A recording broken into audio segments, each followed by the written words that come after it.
Yo. Yo. Can y'all hear me? Give me a fire emoji if you can hear me. Give me a fire emoji if you can hear me, please.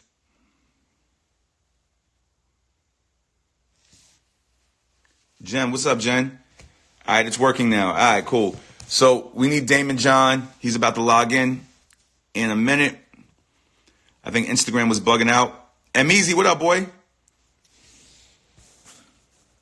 M-Easy, what's up? Squirt Dog, what up? We about to interview Daymond John from Shark Tank. Just waiting for him to come on.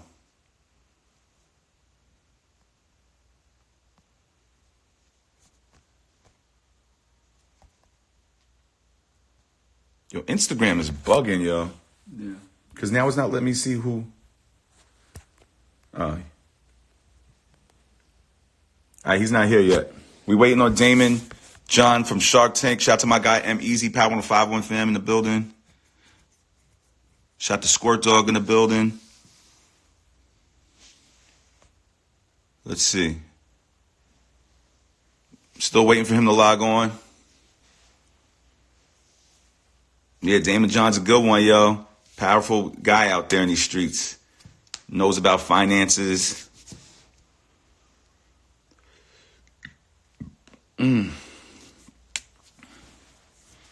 Christie, what's up, Christie?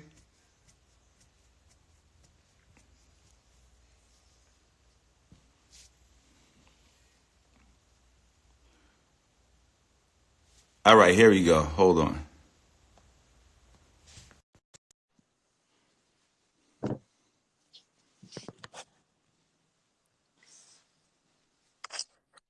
Get it. Yo, what's up, boy? What's up, man? How you doing, man? Yeah, I'm fine, man. Thank God in this crazy climate. Yo, thank God. I was like, the mic's not working. Instagram is going down. I thought it was. I think was wild. there's so many people doing live these days that it's crashing all kind of systems, not only Instagram, but so many other ones. So we're seeing it all over the place. Yeah, everybody's on live. How you doing in this climate? I'm staying safe, man. It's bad out there, man. You know, from a health perspective, people are taking it as a joke. It's really, really bad, man. So I am staying as safe as possible. I'm not seeing anybody. I'm not going anywhere. Me too. The only thing I'm seeing is the people in my house. I'm so annoyed. No. Hey, let's get into it. First of all, congrats on the book. Thank you. So I want you to tell me about the inspiration behind Power Shift. Let's get right into it. Yeah, you know, and let me go. I'll grab one to show you the cover. But the inspiration was, you know, listen, I'm dyslexic, and I wrote. This is my third book in 5 years, and I don't write books just to write them. You know, it's not. Yeah. I'm trying to do some fly stuff, and I'm not trying to be, you know, get more popularity. Listen, you turn on CNBC I'm on, like the Kardashians, right? But it's painful writing them being dyslexic. But what happens is every time I write a book, for about a year after that, what I do is I listen to when people have talked about, you know, some of my bodies of work and other things. The questions they ask me that I haven't answered, that after about a year I compile them, I go, I realize I haven't answered these questions, and guess what? I want to know too. I want to reflect on that. I want to know too. So then I start to pick out a bunch of subjects, people that I want to learn from, and then I go out and interview them. So in this one, you know, the book is Power Shift, because I wrote, you don't need to make money to have, you don't need to have money to make money, which was the power of broke. Then I wrote Rise and Grind. How do you take care of 24 hours in a day? But I noticed a lot of people went, well, listen, nobody's giving me power. Somebody's in the way. Somebody took the power away from me. My boss is not giving me this, not giving me that. And I realized, why do people think that it's up to somebody else to give them power? I feel you. I'm not going to come to your house and take you off the couch and make you more successful than I am. Now, if you get off the couch and you come to me and find out how we can get paper together, then that's a whole different story. Then you're working on the greed of me, because I want to work with you because you got something. I know that you're smarter than me in this area, and we can make paper together. So I realized that. So now I decided to come out with this book to say Power Shift, because the only thing that's different between successful and non-successful people is what they negotiated in life. And people think negotiation is just when you walk in front of me on Shark Tank, and it's not. Negotiation is when you created a influence prior, then you negotiated with me in what's the best interest for the person on the other side of the table, and then how you maximize the relationship afterwards. And I lay it all down in the book, and I got subjects in there like Kris Jenner, Pitbull, Martin Cupid. Yeah, so I got a lot of people in there, but I got everyday people in there too that we could touch on in a minute that people right now watching us or listening can learn from. So how does one apply the ideologies in this book and what's going on in the world today, in your opinion? Yeah, so first of all, it's all about what words did they put in prior to getting to this point. At the end of the day, I'm 51 years old, and I went through the 98 crash. I went through the dot-com bubble crash. I went through the 9/11 challenge. I went through 08. I started to see this pattern of things, and whether it was this or something else, everything happens anywhere from 7 to 10 years every single decade, and we always step back, right? But let me give you somebody who's in the book. This is a bad one though. But yeah, give me. No, 100%, 100%. But it's always, listen. Next time it's gonna be war. It's gonna be something else, right? Let me give you a subject in the book that people could apply to today. A young lady, her name was Christie. She went on maternity leave. She was working for a university. She goes and has a premature baby. She comes back and says, "Listen, I can't give you 40 hours a week, but I can give you 40 hours a week if I have 20 at home. I got to watch my premature baby." They said, "Unfortunately, we love you, but the circumstances we can't do that with the university." But she was already studying how to be a virtual assistant when she was home to help them at the university, saying, "Hey, I'll give you 20 hours a week from home." She realized that the number one position for women, females in this country, are executive assistants and secretaries, things of that nature. Not that women aren't CEOs. I'm not taking away from that. She now lives in Ohio, gives me 20 hours a week, actually give me 35, because after this whole thing went down, I needed her to train my staff on how to be a virtual assistant. She gives somebody else another 10 hours. She doesn't have to go through the heat, the snow, doesn't have to wear a mask, stays home with her baby, makes more money than she's ever done in her lifetime, sets her own hours, and never has to work for anybody that she doesn't want to work for. She was setting herself up for that. That's the same thing I was doing in Red Lobster, working like this and putting in a little bit of time on Fugu. That's the same thing I was doing when I was doing Fugu and putting a little bit of time on writing books and trying to get out there and being angel investor, which would lead me to Shark Tank and various other things. Yeah. So people have to understand, what can they do right now, that they can tap into. I'll give you an example also. My employees. I went to my employees and I said to them, "You know what? You're supposed to be smarter than me. That's why I hired you. Who here has not been acknowledged and/or their ideas have not been, grasped in this company in the last 3 years? And you've been waving your hand saying, 'I'm telling you, we need to start doing this. This is your time to do it right now.'" And I've gotten some of the best ideas ever from my employees. If you have any of the best ideas for a DJ in this time where the clubs are closed and the bars are closed and everything, please let me know. I will let you know on a separate call. Absolutely. Yes.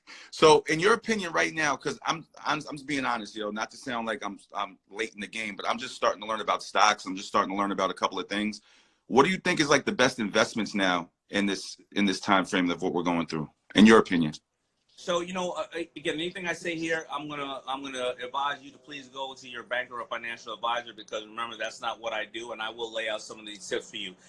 Stocks right now, I think I'm looking at the market. The market is at 22,000, 2,200. I believe we're going to go down to about 16,000 on the Dow Jones. Now, some people may be scared about that, and here's a couple of things you can do. Number one, you can bet on stocks going down. It's called shorting. You can short very specific stocks. You can short airlines. You can short cruises. One index I buy, all you got to do is open up a TD Ameritrade account, right? And if you don't have I just opened it yesterday. Okay. I just opened it yesterday. So if you open a TD Ameritrade account and you don't have any money right now, you can go on the software and play with phantom money, meaning no money, and see how you'd have done over a week or a month or course of a year. The market is going to be extremely volatile now, so you will either, on the phantom money, you will lose a lot or you will gain a lot. So I want you to start becoming more accustomed with and understand we're going through a roller coaster. That's number one. So you can play with your fake money on TD Ameritrade. Also, watch Jim Cramer. He has a show called Mad Money. He comes on 2 times a day. I believe it comes on at 6 o'clock and again 11 o'clock. And I watched Jim Cramer for 4 years. That was all I watched when I first started making money, and I lost $10 million by operating it the wrong way, not knowing how cash worked. And after I understood how Jim Cramer worked and he explained and I understood stocks, I would then fire my financial advisors because I knew now what I needed to do, right? So if you want to bet on the market going down, there's a simple call symbol on the index. I use something called SPXU, Sam, Peter, Xavier, umbrella. If you want to bet on it going up, I use UPRO, UPRO. Now, a lot of people have to check back on what I just said because I'm using numbers so fast. However, for a long-term investment, use stocks that if they went away, our lives would be disrupted. That's who I invested. If the stock went away, my life would be disrupted. If Facebook went away, that owns WhatsApp, Instagram, Facebook, and various other things, my life would be disrupted. If Airbnb went away, or Uber went away, or Amazon went away, my life would be disrupted. Amazon. When those stocks, you could look at their value, you look at their market cap, and when they are 50% off, you buy them. And the stocks are about right now, they're probably about 35% off. It's like when this market goes down further, buy. Keep buying. I like Shopify. I'm an owner of Shopify, the stock, SHOP. But everybody, we're going to go virtual like this. And every time somebody has a product, they open a Shopify account when they're on Instagram, whatever. Yeah. I'm buying Shopify. There's no inventory. They're not going to be able to say, I can't get my stuff from China. Right? So those are the, I bought Shopify at $29. I think it closed today at $500. That was 3 years ago I bought it. Okay. And today? I hear you. All right. We're going to talk on a separate call.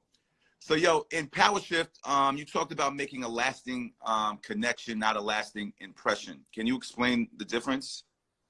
Yeah, sure. So a lasting connection is talking about when you basically get into the meeting with the person, you have a conversation. A lasting connection is when you and I talk. Sus, where are you from? Where did you grow up? I'm from Westchester, 914. 914. So, you know, where's the best place to eat in Westchester? Oh, there's a bunch. There's a bunch. Damn, I don't know what the best is. I don't want to throw anybody under the bus, but there's a bunch. But okay. Right. How many kids you got? None. None. And how old are you? We're going to say I'm 31. Okay. It's rare that you would meet a young, successful African-American man who has no kids at 31 years old. And I think that that's absolutely great. Because I always tell people, if you can, please live from the age of 18 to 31 to 32. Do you, right? Because you're going to be somebody's son or daughter up until 18. Then you're going to be somebody's husband, wife, then father, then mother, then grandfather, grandmother. Do you for 10 years and get to know who the hell you want to be. Yeah. And I'm so proud that you're doing that, because you're an example that I can share with other young men of color to show that you can be successful. You could be in the music industry, or you could be a doctor, or whoever you want to be, and you can still do you for a while until you get to the point where you want to make a conscious decision to grow your family. That is a connection that I'm making with you. That's not an impression. And every time that you and I will talk after this, or every time you will share that conversation with somebody, you're going to remember the conversation briefly that you and I just had. And that is a connection. What that does is it takes you into other rooms, and you think about somebody like me in some way or form. And then when I hit you up, or you hit me up, what happens? Yesterday I had a call with you, or a couple of days ago I had a call with you, and I couldn't really, I had a conflict of interest on this call, you know, to do this. And your attitude was so much like, yo, dude, no problem. I got you. I know how things go. I will always remember that. That was a connection, not an impression. You understand what I'm saying? I understand. So and it's very simple when people do that. And I teach people that in the book. I teach people about sign language as well. I teach people like how to read people in the book. I teach them in Power Shift that car salesmen always practice this one thing. They practice that when somebody comes in, they know that the person communicates in various different ways: sight, sound, smell, touch. Right? So here's what they do. There can be a G-Wagon sitting right there, and if you're touching the G-Wagon, they would say, you like the way that feels, right? Imagine the feel and the roar of the engine and the leather when you're driving down the street. If they see that you talk in senses like smell, they would say, can you imagine the smell of this rich leather when you're driving down a New York winding road and then the fall leaves are falling right there? Or they see if you're like in sight, they communicate with you the same way. Can you see yourself in the car with the roof open and your hair blowing and see the leaves? And that's how they communicate. And it's even easier now when you see people on social media. You will see as they're writing and typing and things like that and texting, you'll see how they communicate in the 4 different ways of communication: sight, smell, touch, and other things. So I give a lot of those keys of negotiations that I've learned from expert negotiations, as well as, psychiatrists and all kind of people and doctors with PhDs, but I put it in a very simple way to help people negotiate through life. Great, incredible answer, bro. All right, so look, in the book, I'm just quoting right now, you said, I had the power shift many times in my life, starting when you were 12 years old, when your father was no longer around. Even though you were just a kid, you had to learn to be the man of the house, and you had to shift again when you were 18. and growing up in Queens in a tough neighborhood in Hollis, it had been taught to you and your boys that you would all be dead or in jail by the time you were 21. And you didn't like any of those options. And here you are today, one of the biggest entrepreneurs out there, inspiring plenty of people. So I just wanted to know, what do you think you could, what advice you would give to the younger generation that might be coming up with similar circumstances that you did, that you had when you were coming up, that looks up to you and where you are at this present moment in time? The hardest negotiation you're ever going to have is the negotiation with yourself, and you open yourself up and understand why you're doing it. The reality is your why, and are you really aware of it? Are you doing it because society tells you to do it? Are you trying to do it because you're trying to impress a whole bunch of people on Instagram that you really don't care or you really don't like? Is it because your parents told you supposed to do this? Or do you want to save the world and change your life?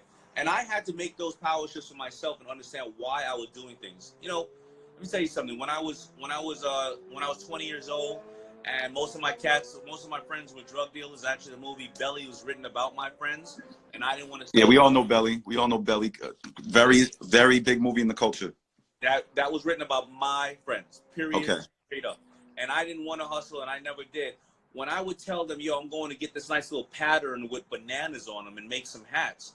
Let me tell you something. When you grew up in the hood back then, you only perceived people who made fashion, males who made fashion, as flamboyant gay guys from Paris, right? So cats stopped talking to me. They stayed away from me because I was busy sewing hats, and I was supposedly gay, which I got no problem with anybody's sexual preference, but I wasn't gay. But I had to do a power shift where I had to say, what do I want to do? Do I want to sell drugs? Well, listen, I'm a little cute, I'm a little short. I ain't trying to go to jail because it ain't gonna end up really well for me. You know what I'm saying? Or I'm going to get laughed at by these cats over here because I'm making T-shirts and hats. Meanwhile, they didn't know when I was making T-shirts and hats, I was getting access to the video set, so I was hollering at the video chicks because I was the only one on the set dressing the music artist. So I was actually getting more girls than they were. Heard right? you. But it was my why, right? I think it froze. Daymond, you there? Yeah, I got you. I froze for a second. All right. It was my why. Also, you know, I'm sorry, the plane flying over. I'm gonna give it 1 second, but also I did another why. When I thought about selling drugs, and I want all the young cats to think about this. An average drug dealer makes about $100,000 in cash a year. Let's say he makes $100,000 in cash. But out of 10 years, if you look at that 10 years of an average drug dealer, probably about 3 or 4 of those years they're in and out of jail, and they spend a lot of money on legal, right? Because they have to fight those other cases. So if you happen not to be dead, if only 6 years out of there, you made $100,000, which is an average of $600,000, but about $200,000 went away in legal, then you average out about $400,000, right? If you were making $30,000 a year at McDonald's for 10 years with benefits, health, and everything else, then okay, you're $100,000. No, with medical, you're about even. The same exact thing for working in McDonald's. So I said to myself, why the hell am I going to sell drugs? I don't want to stay in jail and damn near be dead. See, these type of conversations are needed, man, because, you know, being in the culture, so many people look up to the drug dealer. They look up to that. They call them legends. I've heard so many young artists or young kids say that's the life they want to live. They need more people like you speaking to them and talking to them. Because I don't understand where that comes from, where they look up to that. I guess they tell me that's all they see.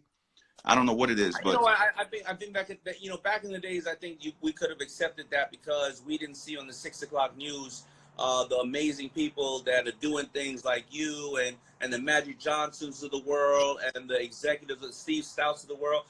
You know, but today, you know, we always saw drug dealers passing by, but today you see it out there. And I want one of these kids who are listening right now, I want them to tell me just one drug dealer or pimp that's old that said they enjoyed what they were doing and they don't regret anything they've ever done. You'll never, ever see that every single one of them turned to preachers or to somebody who writes a book who said, young buck, you don't need to do that. I don't know anybody over 50 years old who said that was fly what I did. They say I had to do what I had to do and I regret it, and I have a lot of regret, but I've never heard them glamorize it. Me on the other side, I started off wearing hats. I'm making hats. But trust me, I'm 50 years old, and I'm glad of the people that I've hopefully inspired to go out to be the next Steve Jobs or Oprah Winfrey, to be the next person 10 times bigger than Daymond John. I'm happy that somebody right now in their pajamas is eating cereal at home, watching Shark Tank on Friday night, and they're going to go out there and be the president of the world because they looked at me and said, if his dumb ass can make it, then my ass can do it, because entrepreneurship doesn't care about your color, your gender, your weight, your size, anything else. As long as you bust your ass and you get your paper and you provide for people, it's amazing. It's an amazing thing. Yo, are you there? Okay. Yeah. And I froze for a second. So 11 seasons. We're in 11 seasons of Shark Tank now, right?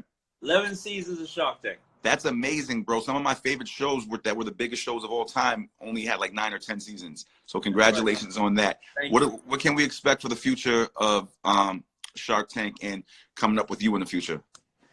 Well, I think the future of Shark Tank is going to show more and more people that are everyday people, like the ones watching right now, who sat there and said, I'm no longer going to be the of working for somebody, and I'm going to take my job, I'm going to take my my life and my career into my own hands and have zero and get up there and pitch to the sharks and have a great idea. The #1 invested Shark Tank product in Shark Tank history is Bomba Socks, one of my companies. They're going to do about $300 million this year. And nice. I want people to know one thing. Thank you. They're socks. That's it. The socks. The #2 best-selling product in Shark Tank history is a sponge. I don't want anybody here watching now think that they need to create a new air brake for a jet or something like that. I want them to know they can do it with the most simplest things. How did I get here? Pants and T-shirts. That's it. So I want people to understand. That's not COVID. Now I want people to understand that that's what they can do, and that's what we expect to see in Shark Tank. You know what's going to happen next season? I bet we're going to see a whole bunch of entrepreneurs that are finding ways to be sus1 and work virtually and be out there and grow. Because see, what's happening right now is just like after 9/11 happened. We never went to the airport the same way ever again, and that's exactly what's going to happen after these next 3 months or 6 months is over.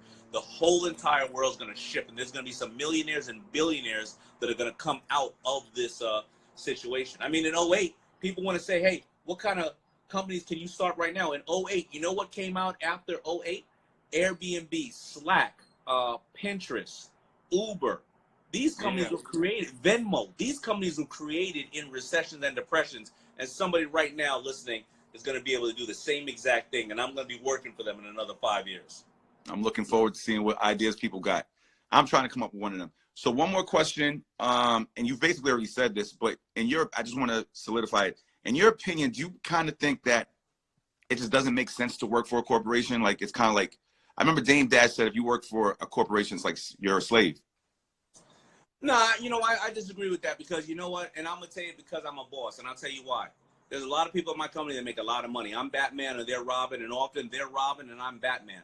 Mm-hmm. And every single entrepreneur needs another one on their side. I mean, who's the guy who was Bill Gates, who worked for Bill Gates or his partner? He's the one who owns the Clippers, right? There's a lot of people who are going to be able, like, you're going to have crazy guys like me out there going, I want to do all this, but I need somebody who may be extremely diligent and mathematical to say, all right, I got your back. I'm going to be your lieutenant. I'm going to make a lot of money with you. There's a lot of different ways that you should do it. Entrepreneurship is something that, they say you work 80 hours so you don't have to work 40 hours. But as long as you think like an entrepreneur within a system, no matter what, I don't care where you work, you could work anywhere. You can become massively, massively wealthy and successful and make change if you want. All right, cool. I wanted that advice because I've gotten fired from certain corporations that I won't say for not doing the wrong thing, for actually doing the right thing. And it made me feel like, damn, I just need to be my own boss, because a corporation can fire you at any moment for whatever their reason is. Listen, I always say you got to work in as many places as you can so you can know what you don't like and what you do like. But you know what? Work in as many places you can when you're young to get that experience. Let them pay you to get the experience. Yeah. Right? And I'm sorry about the plane going over. But if you went to school, aren't you paying to get the experience? Why don't you go to a job and get paid to get the experience? And if you don't like it, then bounce. Heard you. So last question, back in 2015, 2016, you had a list of entrepreneurs, books that you should read. Besides your book, Power Shift, out right now everywhere, is there any other books that you read that you suggest that we should read just to, have a great outlook on business and how to move forward as an entrepreneur? Yeah, absolutely. Listen, the one that they say have attributed to most successful people, meaning in money. I'm not talking about religious books, so please don't hit me with, the Quran or the Bible. I got that. Think and Grow Rich by Napoleon Hill is something I always recommend. Think and Grow Rich by Napoleon Hill. Blue Ocean Strategy is a really good book. Who Moved My Cheese? Very simple book. These are really legendary books. 1 Minute Manager. Okay. Tim Ferriss has a good book out called A Tribe of Mentors. If anybody loves marketing and they love the way the mind works and the people think about marketing and branding, anything by Seth Godin is absolutely amazing.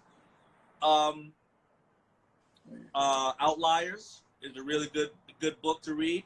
The Richest Man in Babylon. These are all really great books to read. And any Tony Robbins book is extremely powerful for inner strength. Rich Dad, Poor Dad is another one. Nice. Outwitting the Devil. Somebody just said Outwitting the Devil, and you are absolutely right. That's a great book. And anybody who knows a great book right now, do me a favor, put it in there. Put it in the comments section. Let us all learn from it. Put it in there. And by the way, guys, this interview is airing on Taste Radio, on Dash Radio, on the Taste channel on Dash Radio, and it's going to be up on my social media for 24 hours because this is great business advice, financial advice, book advice. Power Shift is out right now. His book Power Shift is out right now. Of course, Shark Tank is on season 1,000.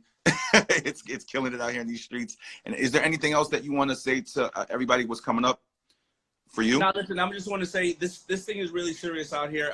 I'm talking to a lot of governors and stuff like that because, we're trying to get, I want to shout out Bethany from the show because she's out there. She's getting millionaires and billionaires to give up millions of dollars, and she's going and buying masks and protective gear and giving it to the hospitals through her charitable work. So I want to acknowledge that, but I want to tell people the seriousness of this matter. This is a very serious matter. People are taking it lightly. Please stay home. You can catch. I know. I've heard of 4 people that I know that passed today. One of them went into the hospital.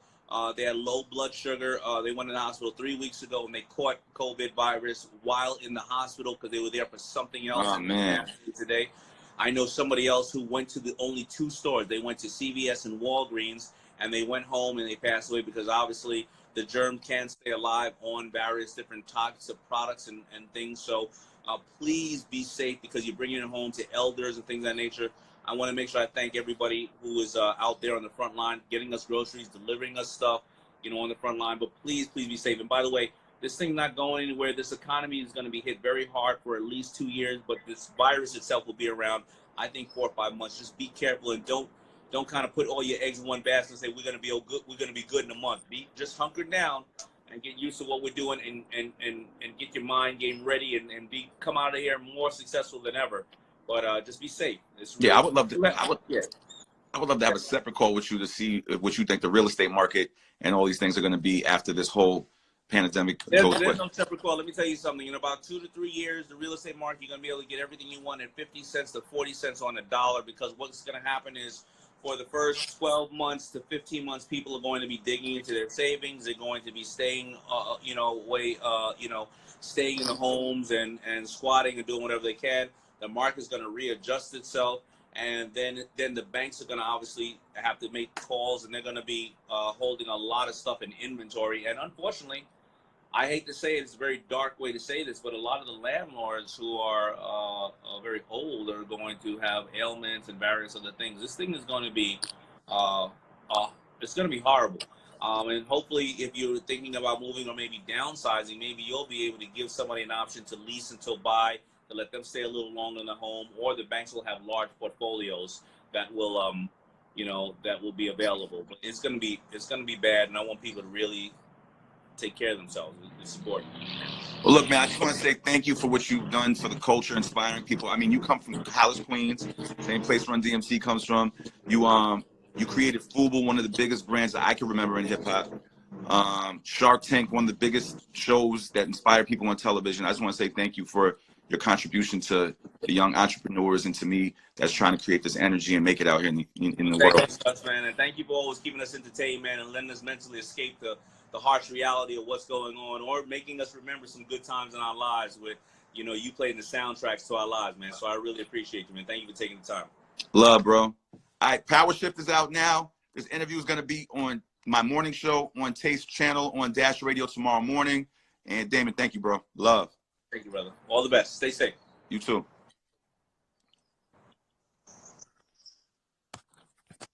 All right, y'all. That was my interview with Daymond. I hope you guys enjoyed. Daymond John, very big dude out here in the culture. And I just wanted to, you know, bring that energy to y'all. I'm gonna be doing more interviews with people. Make sure y'all check out my morning show on Dash Radio, the Taste channel on Dash Radio. And I'm probably gonna go live tonight, mixing live tonight at 6 p.m. I'm gonna let y'all know. All right, love, man. Oh, this is gonna be up for 24 hours for replay on my gram if you want to rewatch it and, you know, revisit what he said or hear the books that he recommended and all that. Love, y'all.